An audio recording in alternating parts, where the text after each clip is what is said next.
इसलिए कहा जाता है किसी को जाने बिना उस पर अपनी राय मत बनाइए, कभी मत बनाइए। हमेशा याद रखिएगा, किसी को जाने बिना, उनकी कहानी जाने बिना उन पर अपनी राय मत बनाइए। हर चमकती चीज सोना नहीं होती। ये दोनों तरफा है। चलो, हर चमकती चीज सोना का मतलब हुआ कि किसी पर जल्दी से भरोसा नहीं करना, लेकिन दूसरी तरफ यही है कि आप दूर से किसी चीज को देखकर या एक दो हरकत से आप किसी पर अपनी राय ना बना ले कि ये ऐसा है वैसा है। एक बहुत अच्छी कहानी मैं आपको सुनाती हूँ। एक बार एक माता पिता अपने पुत्र के साथ ट्रेन से जा रहे थे, तो सामने वाली सीट पर एक पति पत्नी बैठे थे और बेटा यानी अच्छा बड़ा है, 19-20 साल का लड़का है। तो हर थोड़ी देर में वो बार बार कह रहा है कि देखो कितना सुंदर पेड़ गया। फिर कभी वो कुछ आए तो देखो ये कितना सुंदर बादल है। हर थोड़ी देर में वो छोटी ऐसी ऐसी चीजें को बता रहा है जो सब हम रोजाना देखते हैं, जो रोज देखते हैं हम। तो जो सामने वो जोड़ा बैठा था, पति पत्नी, उनको बड़ा अटपटा लग रहा है कि क्या इतना बड़ा लड़का और कैसे हर के जैसे कोई छोटा सा बच्चा पहली बार पेड़ देख रहा है, पहली बार बादल देख। बच्चे जैसे बादलों को देखकर खुश होते हैं, एक बार, दो बार, 3 बार। अंत में जोड़े ने कहा उस पिता से कि आप अपने बेटे को अच्छे डॉक्टर को क्यों नहीं दिखाते।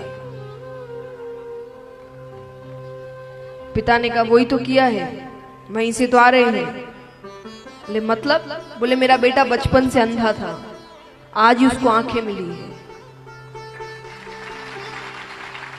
इसीलिए उसको हर एक चीज इतनी अच्छी लग रही है, क्योंकि वो पहली बार देख रहा है इस दुनिया को, इन रंगों को। अब मान लीजिए उस जोड़े ने प्रश्न कर लिया तो उनको पता चल गया, नहीं पता चलता तो घर जाकर क्या कह रहे होते? क्या पागल बेटा था, कह रहे होते कि नहीं? तो किसी को जाने बिना, उनकी कहानी जाने बिना उन पर अपनी राय मत बनाइए। उनकी क्या कहानी है आपको क्या पता? तो महाराज भरत जी को यहां पर सब पागल कह रहे हैं कि पागलों वाली हरकतें कर रहा है। राजा ने कहा ठीक है, 1-2 बार और देखते हैं, नहीं माना तो मैं बात करता हूं। फिर थोड़ी दूर चलते हैं, फिर चोट लग रही है। अब राजा ने पालकी उतारी, तलवार निकाला। राजा कहते क्या पागलों की तरह चल रहे हो, मैं तुम्हें मृत्यु दंड दे सकता हूं। भरत जी कहते अभी भी अगर मैंने इनको कुछ नहीं समझाया ना तो आगे जाकर लोग उंगली मुझ पर ही उठाएंगे। कि भरत जी जैसे ज्ञानी ने जिसको अपने कंधे पर उठाया था वो भी नरक गया। हम संगत की बात करते हैं ना कि अच्छी संगत होगी तो अच्छा स्वभाव होता है ना। अब मान लीजिए अगर आप किसी अच्छी व्यक्ति के साथ रह रहे हैं फिर भी आप में गुण ना आए तो बाहर वाला क्या कहेगा, ये बातें फालतू है, कहेगा ना। तो मतलब क्या हुआ कि जो ज्ञानी पुरुष है उसके साथ रहकर भी अगर आप में ज्ञान नहीं आया तो मतलब उसमें ही कोई खराबी है। और खराबी का अर्थ ये नहीं कि उसमें ज्ञान नहीं है, लेकिन उसके अंदर उस ज्ञान को पहुंचाने की इतनी शक्ति। तो भरत जी ने कहा कि आज मेरे रहते हुए भी ये व्यक्ति नरक ही गया तो लोग तो प्रश्न मुझ पर ही उठाएंगे। तब उन्होंने कहा किस बात का दंड? सोचिए, सामने तलवार है गले के पास। भरत जी कहते किस बात का दंड, किस हक से मुझे मृत्यु दंड दोगे? तुम मेरे राजा नहीं, मैं तुम्हारी प्रजा नहीं, तुमने मुझे आज तक कुछ दिया नहीं, मैंने तुमसे कुछ आज तक लिया नहीं, कोई रिश्ता नहीं हमारे बीच, किस हक से तुम मुझे दंड दोगे? और भरत जी कहते हैं कि अपने गुरु से मिलने जा रहे हो तो गुरु के सामने तो ये राजा वाला ऐश्वर्य मत दिखाओ।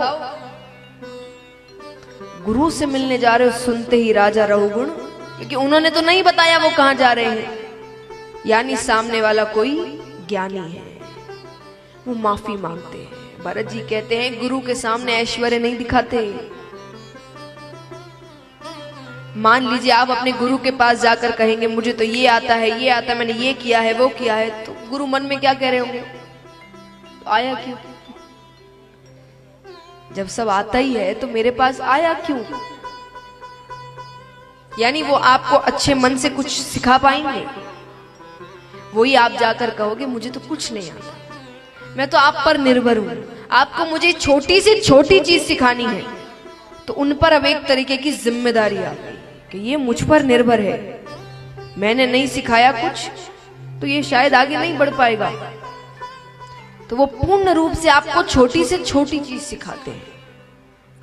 तो भरत जी ने यही कहा कि गुरु के सामने ऐश्वर्य, अपने आप को बड़ा दिखाना अच्छी बात नहीं। ये इतने सेवक, पालकी, ये क्या है?